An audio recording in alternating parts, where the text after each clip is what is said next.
Informatics میں خوش آمدید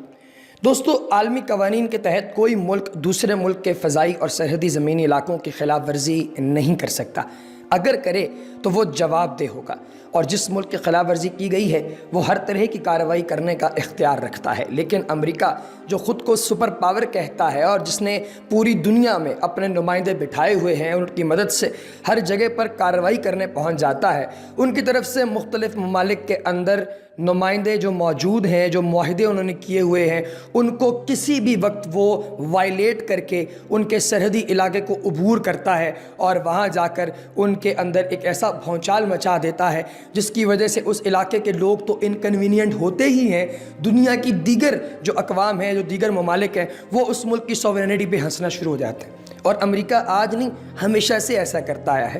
دوستو، یہ ان کی مدد سے ہر جگہ پر کارروائی کرنے پہنچ جاتا ہے اپنے نمائندوں کے ذریعے، اور ان کی طرف سے مختلف ممالک کے اندر معاہدات کیے گئے کہ وہ کسی بھی وقت ان کے سرحدی علاقے کو عبور کر کے کارروائی کر سکتے ہیں۔ پاکستان بھی انہی ممالک میں شامل ہے۔ پاکستان کے سابق ڈکٹیٹر غدار جنرل مشرف نے امریکہ کے ساتھ یہی معاہدہ کیا تھا، اور امریکہ جب بھی پاکستان کے سرحدی علاقوں کے علاوہ فرض کرتے ہوئے ڈرون طیاروں کے ذریعے پاکستان میں بمباری کر کے جاتا ہے تو یہی کہا جاتا ہے کہ ہمارے معاہدے ہوئے ہیں، لیکن پھر بھی کہیں نہ کہیں ان کو جواب دہ ہونا پڑتا تھا۔ اور جب بھی یہ کیس امریکہ کی عدالت میں چلا جاتا تو پھر معاملہ زیادہ خراب ہو جاتا، کیونکہ امریکہ میں انصاف کی فراوانی جو ہے وہ اس لیے ان کی کوشش ہوتی ہے کہ کوئی ایسا کام کرے جس کی وجہ سے امریکہ میں پکڑا جانے والا کوئی بھی بندہ جو ہے وہ فوری طور پہ اپنا جواب دہ ہو سکے۔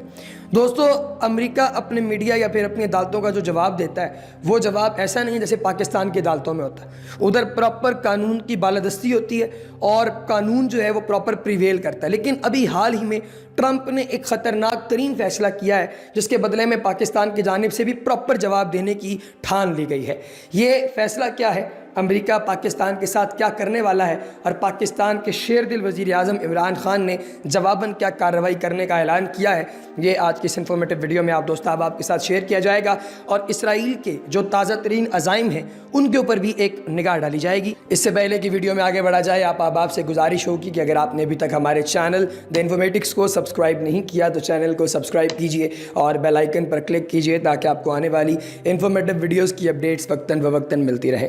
دوستو، اس وقت ڈونلڈ ٹرمپ نے ایک ایسا فیصلہ کیا ہے جو کہ پوری دنیا کے ساتھ پاکستان اور پاکستان کے جو دوست ممالک ہیں ان کے لیے باعث تشویش بن چکا ہے۔ ٹرمپ نے سب سے پہلے تو اپنا تھارڈ میزائل سسٹم اسرائیل میں نصب کر کے پاکستان کے خلاف اعلان جنگ کر دیا ہے، اور اس کے بعد انڈیا کی بیک کر کے انڈیا کو اس چیز پر اکسایا ہے کہ آپ پاکستان پر جس طرح چاہیں، جیسے چاہیں، جب چاہیں، جہاں چاہیں حملہ کریں، ہم آپ کا ساتھ دیں گے۔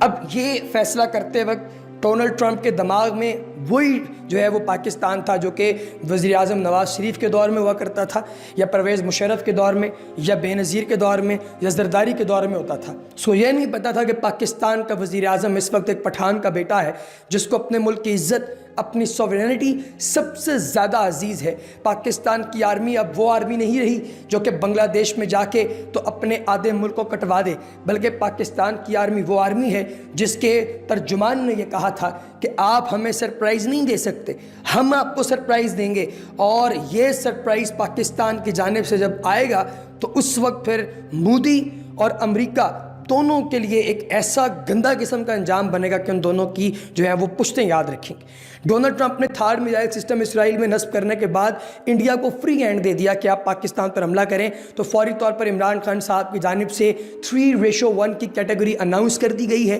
جس میں ISI اور پاکستان آرمی کے چیف جو جنرل پاکستان کی آرمی کے ہیں قمر جاوید باجوہ، ان دونوں کی رضامندی بھی شامل ہے، اور دونوں نے عمران خان صاحب کی تائید کی ہے، ان کا موقف ایکسیپٹ کیا ہے، اور کہا ہے کہ جس لمحے بھی امریکہ کی جانب سے پیش رفت کی جائے یا انڈیا کی جانب سے پیش رفت کی جائے، ہم ان لوگوں پر اٹیک کرنے کی پوری کیپیبلٹی رکھتے ہیں۔ اگر جنگ ہو جاتی ہے تو ہم بہادر شاہ ظفر نہیں جو کہ ان کے ساتھ ایگریمنٹ کر لیں، بلکہ ہمارا آئیڈیل ٹیپو سلطان ہے، ہم یا مریں گے یا ماریں گے، اس کے علاوہ ہمارے پاس اور کوئی رائے اور کوئی آپشن موجود نہیں ہے۔ یہ بات جب پتہ چلی ہے امریکہ کو تو امریکہ کی سٹی گم ہو گئی ہے، فوری طور پر ڈر گیا، گھبرا گیا، پریشان ہو گیا کہ پاکستان اب ہمارے ساتھ کرے گا کیا۔ دوستو، ہوتا یہ ہے کہ جب کسی شخص کو کسی جگہ سے کھانے کی عادت پڑ جائے نا تو اس کو لگتا ہے کہ شاید یہی بات سچ ہے جو کہ اس نے ہمیشہ دیکھی ہے۔ مثال کے طور پر آپ کسی شخص کے پاس جائیں، اسے ہلکا پھلکا چماٹ مارتے رہیں، مذاقاً اس کے مطلب چہرے پہ کوئی تماچا مار دیا یا منہ پر تھپڑ مار دیا،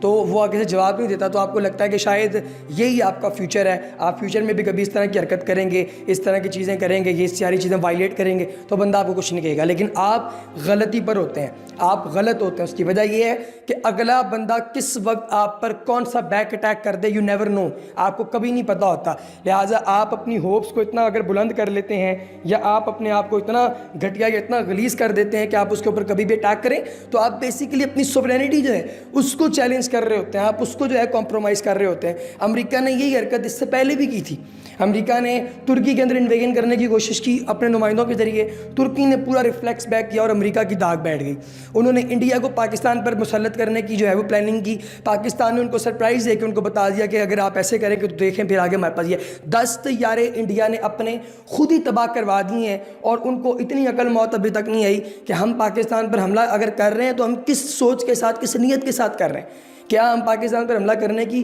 جو ہے وہ قوت رکھتے بھی ہیں؟ کیا ہمارے پاس اتنا ہمارا دماغ ہے کہ ہم پاکستان کے اوپر حملہ کر سکیں؟ یہ چیزوں کا تو اندازہ ہے نہیں، اور پاکستان پر اٹھے ہیں حملہ کرنے کے لیے۔ اسی طریقے سے آپ کو یہ بھی بتاؤں کہ یہ اپنی ٹیمز کے ذریعے پاکستان کے اوپر کسی نہ کسی طریقے سے جو ہے وہ نبرد آزما ہونے کی کوشش کریں گے، لیکن پاکستان الحمدللہ تیار ہے۔ اور اس وقت جو پاک اور بھارت جنگ کا خطرہ ہے اس کے حوالے سے اگر بات کی جائے تو سعودی عرب کے وزیر خارجہ عادل الجبیر نے پاکستان کا دورہ کیا، پاکستان اور بھارت کے موجودہ جو کشیدگی والا معاملہ ہے اس پر بات چیت ہوئی، اور اس کے ساتھ محمد بن سلمان کی طرف سے پاکستان میں سرمایہ کاری کے منصوبے طے کیے گئے ہیں اور ان پر دستخط کیے گئے ہیں، اور ان کو آگے بڑھانے کے لیے ان کا مزید جائزہ لینے کے لیے انہوں نے پاکستان کے پرائم منسٹر سے بات کی، اور متعلقہ اداروں نے انہوں نے تفصیلی گفتگو کی ہے۔ یاد رہے کہ پاکستان اور بھارت کے درمیان جاری کشیدگی کی وجہ سے پاکستان کی طرف سے جو معاہدے کیے گئے تھے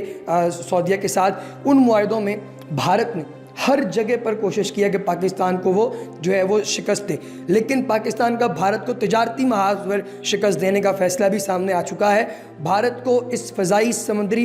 اور سفارتکاری کے محاذ پر شکست کے بعد پاکستان نے بھارت کو تجارتی محاذ پر شکست دینے کی مکمل تیاری کر لی ہے۔ بھارت کی طرف سے پاکستان کو مختلف اشیاء کی برآمد پر پابندی لگائی ہے، جس کے بعد پاکستان نے بھارت کے اوپر پابندیاں لگانے کا کام شروع کر دیا ہے، اور بھارت سے درآمد ہونے والی اشیاء پر 200% کا ٹیکس لگا دیا گیا ہے۔ لیکن اب سوچا جا رہا ہے کہ بھارت کی جارحیت کو ختم کرنے اور بھارت کو تجارتی شکست دینے کے لیے ان کو دی جانے والی خصوصی رعایت بھی ختم کر دی جائے گی، اور اس کے ساتھ ساتھ بھارت پر مکمل پابندی لگا دی جائے گی، جس کے بعد بھارت پاکستان کو کوئی چیز ایکسپورٹ نہیں کر سکتا۔ اور ایسے ہی پاکستان کے پاس بھی یہ آپشن ہے کہ وہ بھارت کو اپنی کوئی چیز ایکسپورٹ نہ کرے، اور جو بھی چیزیں جو دوسرے ممالک کو جاتی ہیں، ہمسایہ ممالک کو جو پاکستان سے ہو کر گزرتی ہیں، ان کو بھی بند کر دیا جائے گا، جس کی وجہ سے بھارت کو مجبوراً فضائی یا پھر سمندری رستہ اختیار کرنا پڑے گا، اور ان کو شدید نقصان ہوگا۔ یادگار پاکستان اور بھارت کے درمیان تجارت کا حجم $1 ارب ہے، اس سے بھی زیادہ حصہ بھارت کا ہے، جبکہ $56 ملین پاکستان کے حصے میں آتا ہے۔ اگر پاکستان برآمدات اور درآمدات پر پابندی لگا دیتا ہے تو پاکستان کو صرف $55 ملین کا نقصان ہوگا، جبکہ دوسری طرف بھارت کو $1 ارب سے زائد کا نقصان ہوگا۔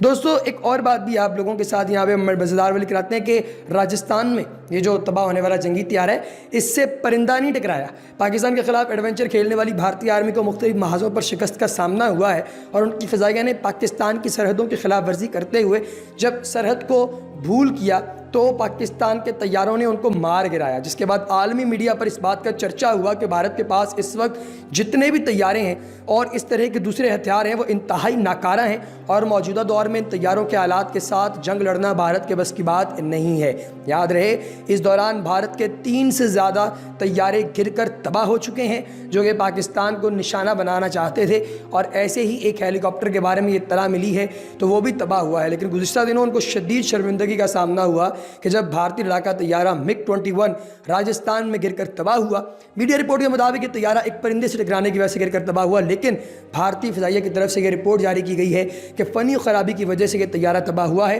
اور اس کو مزید استعمال کرنا بھی ان لوگوں کی جو طاقت ہے اس پر ایک سوالیہ نشان ہے۔ دوستو، واشنگٹن نے یہ پوسٹ کی ہے کہ آپ لوگوں کے طیارے اتنے گھٹیا ہیں کہ آپ انہیں پینٹ کروا کے اپنے میوزیم میں رکھیں تاکہ بچے آگے دیکھیں، ان کو آپ بتائیں بیٹا آپ کے بڑے ابا و اجداد اس طرح کے طیارے اڑاتے تھے۔ دوستو اس کے ساتھ ہی ہمیں دیجیے اجازت، کمنٹ سیکشن آپ لوگوں کے لیے حاضر ہے، اپنی رائے کا اظہار کیجیے۔ اگلی ویڈیو تک اللہ نگہبان۔